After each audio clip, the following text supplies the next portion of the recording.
ഇടയ്ക്കൊരു ഫണ്ണായിട്ടൊരു ക്വസ്റ്റ്യൻ ചോദിച്ചോട്ടെ. ഇപ്പോൾ ഈ സോഷ്യൽ മീഡിയയിലൊക്കെ ഇടയ്ക്കിടയ്ക്കൊക്കെ ഫോട്ടോസ് വരാറുണ്ട്, ഈ ഫേസ്ബുക്കിലൊക്കെ ഫോട്ടോസ് വരാറുണ്ട്. എന്തിനാ വരുന്നത് വെച്ചാൽ ഈ കരയുന്ന കുട്ടികളുടെ എൻ്റെ അമ്മയൊക്കെ ഉണ്ടെന്ന് ഏഷ്യാനെറ്റിലൊരു സീരിയലുണ്ട്, അതും ഇതുമായിട്ട് ബന്ധപ്പെടുത്തി ഈ പറഞ്ഞ സീരിയലിലും കുറച്ച് വിഷമമുള്ള ഘട്ടത്തിലൂടെ, അതെ അതെ, അതിനകത്ത് വിഷമത്തിലൂടെ പോയിട്ടല്ലേ ഇത് നമ്മള് ക്രോപ്പ് ചെയ്തിട്ട് ഈ രണ്ടുപേർക്ക് നമ്മൾ എന്തെങ്കിലും ബന്ധമുണ്ടോ എന്നൊക്കെ ചോദിച്ചോട്ടെ, ഈ കുട്ടിയുടെ അമ്മയാണോ ഇതെന്ന് ചോദിച്ചോണ്ടൊക്കെ ഫേസ്ബുക്കിൽ വന്നിട്ടുണ്ട്. അത് എപ്പോഴും കണ്ണിൽ കണ്ടിട്ടുണ്ടോ? എന്നുവെച്ചാൽ ഒരു സീരിയൽ എൻ്റെ അമ്മയൊക്കെ ഉണ്ടോ ഏഷ്യാനിലൊരു കുട്ടി, അപ്പൊ ഇതിനകത്ത് നേരെ തിരിച്ച് കരഞ്ഞോണ്ടിരിക്കുക, അപ്പൊ ഈ കുട്ടിയുടെ അമ്മയാണോ ഇതെന്ന് ചോദിച്ചോണ്ട് അത് ആ ട്രോള് അവര് ചെയ്തവരോട് എന്താ പറയാനുള്ള കാര്യം? രസകരമായിരുന്നു അത്. അതെ, ട്രോളൊക്കെ ഭയങ്കര ക്രിയേറ്റീവ് ആയിട്ടുള്ള ഒരു കാര്യമല്ലേ, അതിനെ കുറച്ച് ബുദ്ധി ഉപയോഗിക്കാൻ ഭയങ്കര രസമുള്ള കാര്യമാണ്. ഞാൻ ട്രോള് കാണാറുണ്ട്, അതിനെനിക്ക് ചില കമന്റ്സ് ഭയങ്കര ഇഷ്ടമാണ്. കമന്റ്സിൽ ഭയങ്കര കമന്റ് വായിച്ച് നമുക്ക് ചിരി വരുന്നത്, അങ്ങനത്തെ അതൊക്കെ ഞാൻ ഭയങ്കരമായിട്ട് എൻജോയ് ചെയ്യുന്നുണ്ട്. ഇപ്പം ട്രെൻഡ് ആയിക്കൊണ്ടിരിക്കില്ലേ, റീൽസ് വന്നോണ്ടിരിക്കുമല്ലോ നിങ്ങളെല്ലാം ഓരോ. അതെ അതെ അതെ അതെ, മഞ്ജുല കാലത്തിലെ റീൽസ് ഒക്കെ കണ്ടില്ലേ? അതില് പല സീരിയലിന്റെയും റീൽസ് വന്നോണ്ടിരിക്കും. അതിന്റെ കൂട്ടത്തിൽ ഇതും വന്നപ്പോ എന്ത് ഫീൽ ചെയ്തു? പിന്നെ ഇതിൽ എനിക്ക് ഏറ്റവും സന്തോഷം എന്ന് പറഞ്ഞാൽ അതിന്റെ ഒരു മ്യൂസിക് ഉണ്ട്, അത് വീണ്ടും ട്രെൻഡിങ്ങിൽ വന്നു. അപ്പൊ നമ്മളെ ആരെങ്കിലും പോസ്റ്റ് ചെയ്യുന്ന സമയത്ത് ആ മ്യൂസിക് പോസ്റ്റ് ചെയ്യുന്ന സമയത്ത് നമ്മളെ ടാഗ് ചെയ്തിടും. അപ്പോൾ ഞാൻ വിചാരിക്കുമോ ഇത് ഒരു സീരിയലിന്റെ സോങ്ങും കാര്യങ്ങളൊക്കെ ഇപ്പോഴും പോപ്പുലർ ആയിട്ട് വരാന്ന് പറയുന്നത്. അത് 7 വർഷം മുമ്പുള്ള സിനിമയ്ക്കാണെങ്കിൽ ഓക്കെ, പക്ഷെ ഇത് ആ മ്യൂസിക് അന്നും ഭയങ്കര രസമുള്ള സോങ്, അതിന്റെ BGM ഒക്കെ ഭയങ്കര രസമുള്ളതായിരുന്നു. അത് വീണ്ടും അത് കേൾക്കുമ്പോൾ ഒരു ഫീലാണ്. അതിലേക്ക് പോകത്തില്ലേ, ബാക്ക് ടു നമ്മൾ ആ സീരിയലിലേക്ക് 7 മാസം വരെ അതിനകത്ത് ഉണ്ടായിരുന്നല്ലോ. അതെ അതെ അതെ, അത് നല്ല എക്സ്പീരിയൻസ് ആയിരുന്നു. ഈ ആദ്യം കണ്ടപ്പോ എന്താ ഫീൽ ചെയ്ത്? ഒരു റീൽസിലൊക്കെ ഇത് വരിക എന്ന് പറയുമ്പോൾ സാധാരണ സിനിമയുടെ ഒക്കെ സീക്വൻസ് ആണ്. ഞാൻ മറ്റു സീരിയലൊക്കെ വരുന്ന സമയത്ത് ഞാനിങ്ങനെ വിചാരിച്ചിരുന്നു ഇത് മാത്രം എന്താ വരാതെ, ഇത് എപ്പോഴായിരിക്കും വരാന്നൊക്കെ വിചാരിച്ചു. ഏത് സീനാണ്? ഞാൻ മന്ത്രിയായിട്ട് വരുന്ന സീനുകൾ അതൊക്കെ ഞാൻ കണ്ടു. പിന്നെ ഞാൻ ഫസ്റ്റ് ക്യാമറയ്ക്ക് മുന്നിൽ നിന്നിട്ടുള്ള ആ സീൻ ഞാൻ കണ്ടിരുന്നു. അത് കണ്ടപ്പോൾ ശരിക്കും പറഞ്ഞാൽ എനിക്ക് ഭയങ്കര അത്ഭുതമായി പോയി. ഇതാണല്ലോ ഞാൻ ഫസ്റ്റ് ചെയ്തതെന്ന് എനിക്ക് അപ്പോഴാണ് ഓർമ്മ വരുന്നത്. കമന്റ്സ് വായിച്ചിട്ടുണ്ട്? കമന്റ്സ് വായിച്ചിട്ടുണ്ട്. ഇപ്പൊ കൂടെ ഞാൻ ഇടുന്ന കുറെ പോസ്റ്റിന് ഇത് നമ്മുടെ ജാനിക്കുട്ടിയല്ലേ, പിന്നെ അതിൽ അച്ഛന്റെ ക്യാരക്ടറിന്റെ പേരൊക്കെ വെച്ചിട്ട് ഇൻസ്റ്റാഗ്രാമില് അക്കൗണ്ട് ഉണ്ട്. അപ്പൊ എന്താ മോളെ നീ ഇവിടെ,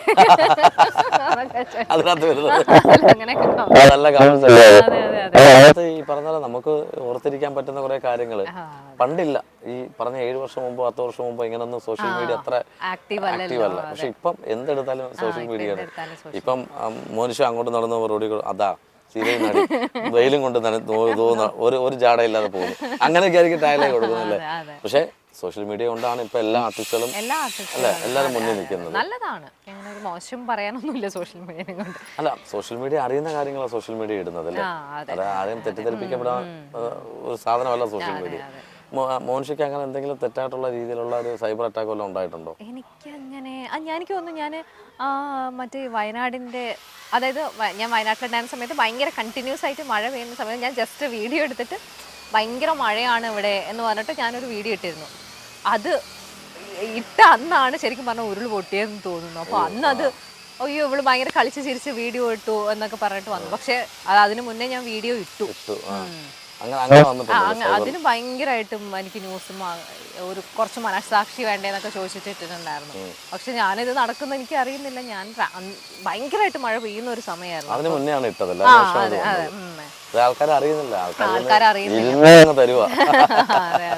അതൊന്നും ചെയ്യാൻ പറ്റത്തില്ല. ഇപ്പൊ ഈ ഒരു പ്രോജക്റ്റ് മാത്രമേ ഉള്ളൂ? ഇത് മാത്രമേ ചെയ്യുന്നുള്ളൂ. പിന്നെ നമുക്ക് ഒരു പ്രൊജക്റ്റ് ചെയ്യാനുള്ള ഒരു ആവതുള്ളൂ. മടിയാണോ?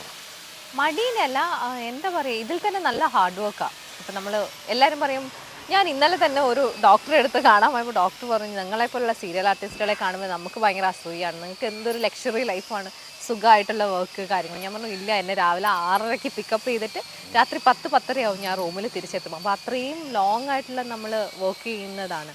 അപ്പോൾ അതിന് ഭയങ്കര സ്ട്രെയിൻ ഉണ്ട്. ഒരു ദിവസം നമുക്ക് 8-10 ഡ്രസ് ചേഞ്ച് ഉണ്ടാവും, 15-20 സീൻ ഉണ്ടാവും. പിന്നെ ഈ പൊതുവെ സീരിയലിൽ എല്ലാവരും നിന്നിട്ടായിരിക്കും സംസാരിക്കുക, ഇരുന്നിട്ടുള്ള കോൺവെർസേഷനുകൾ വളരെ കുറവായിരിക്കും. അപ്പോൾ അത്രയും അധ്വാനമുണ്ട്. പിന്നെ കരയാന്നൊക്കെ പറയുന്നത് അയ്യോ, രാവിലെ തൊട്ട് കരയാന്നറിയാം, രാത്രി വരെ കരയാന്ന് പറയുന്നത്. ഇപ്പൊ എനിക്ക് അത്ര ഗ്ലിസറിന്റെ ആവശ്യം വരാറില്ല. അതുകൊണ്ടായിരിക്കാം എനിക്ക് തന്നെ, ഞാൻ തമിഴും തെലുങ്കും ഒക്കെ ചെയ്യുന്ന സമയത്ത് എനിക്ക് ഗ്ലിസറിന്റെ ആവശ്യം വരാറുണ്ടായിരുന്നു. കാരണം എനിക്ക് ലാംഗ്വേജിന്റെ പ്രശ്നം, നമുക്ക് അവർ പറയുന്നത് അതേപടി ഉൾക്കൊള്ളാൻ പറ്റില്ല. പിന്നെ ഒരു കൾച്ചറൽ ഡിഫറൻസ് ഉണ്ടല്ലോ, അവർ വലിയ സംഭവങ്ങളായിട്ട് പറയുന്നത് നമുക്ക് അത്ര ഫീൽ ചെയ്യില്ല. സിമ്പിളായിട്ട് പറയാം. ഇതത്ര ഫീൽ ചെയ്യാനുള്ള സംഭവം ഇല്ലല്ലോ എന്നൊക്കെ നമുക്ക് ഫീൽ ചെയ്യും. ഇവിടെ പിന്നെ അങ്ങനെയല്ല, നമ്മുടെ ഭാഷയും കാര്യങ്ങളൊക്കെ ആകുമ്പോൾ ഒരു കാര്യം പറയുമ്പോൾ നമുക്ക് കുറച്ചും കൂടി ഉൾക്കൊള്ളാനൊക്കെ എളുപ്പമാണ്. എനിക്ക് തോന്നുന്നു തെലുങ്കിലും തമിഴിലും ഒക്കെ മോഡുലേഷൻ ചെയ്യാൻ കുറെ പാടുപെട്ടാണ് കാര്യം. ഡയലോഗ് നമ്മൾ ഉൾക്കൊള്ളണം. എനിക്ക് തമിഴ് പിന്നെയും എനിക്ക് അഡ്ജസ്റ്റ് ചെയ്യായിരുന്നു, ലാംഗ്വേജ് അഡ്ജസ്റ്റ് ചെയ്യായിരുന്നു. പക്ഷേ സീൻസുമായിട്ട് നമ്മൾ സിങ്ക് ആവാൻ കുറച്ച് ബുദ്ധിമുട്ടാണ്. എന്താ പറയുക, അവിടുത്തെ എക്സ്പ്രഷൻ ഇടലൊക്കെ കുറച്ച് കൂടുതലാണ്.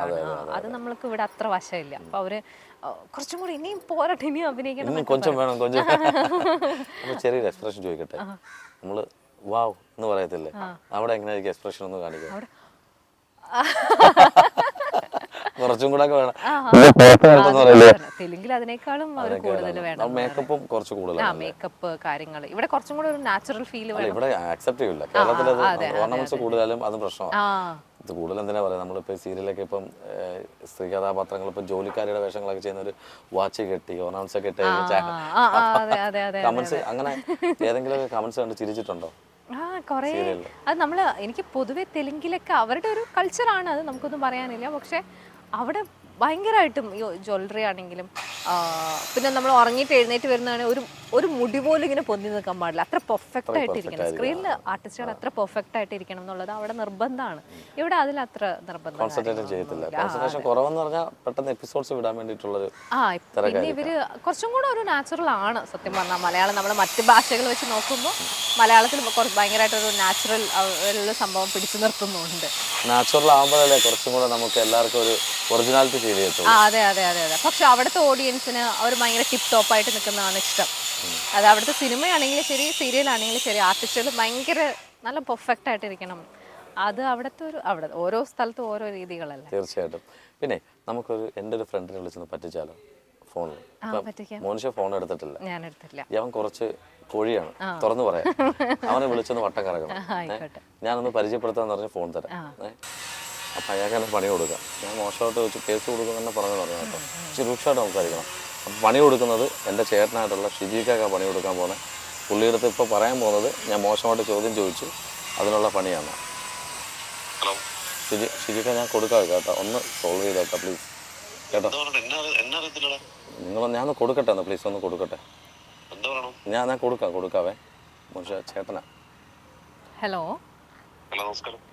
നമസ്കാരം, ഇത് അനീഷിന്റെ ബ്രദർ ആണോ? നിങ്ങൾ എന്ത് വിചാരിച്ചിട്ട് ഈ പ്രോഗ്രാമിനൊക്കെ ഇങ്ങനെ പറഞ്ഞു വിടുന്നത് എനിക്ക് മനസ്സിലാവുന്നില്ല.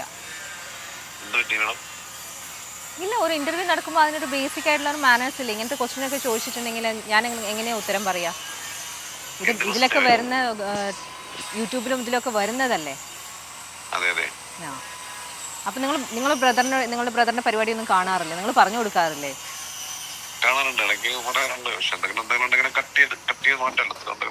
അല്ല, നമ്മൾ ഇറിറ്റേറ്റ് ചെയ്യുന്ന രീതിയിലാണോ ക്വസ്റ്റ്യൻസ് ചോദിക്കുന്നത്? ഒരു പരിധിയില്ലേ?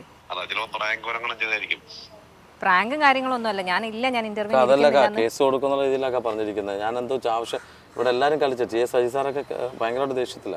നിങ്ങളൊന്ന് സോൾവ് ചെയ്യാനാ തന്നത്. ഞാൻ പുള്ളിയെടുത്ത് സൈസാർ അവിടെ ഇപ്പോൾ ഉണ്ട്. സൈസാറിനെ പരിചയമുണ്ടോ? സീരിയസ് ആയിട്ടും അനുചേട്ടൻ അടുത്ത് ഇപ്പോൾ ഉണ്ട്. അനുചേട്ടനൊക്കെ പേടിച്ചിരിക്കുക. അനുചേട്ടൻ മാറി നിൽക്കുക.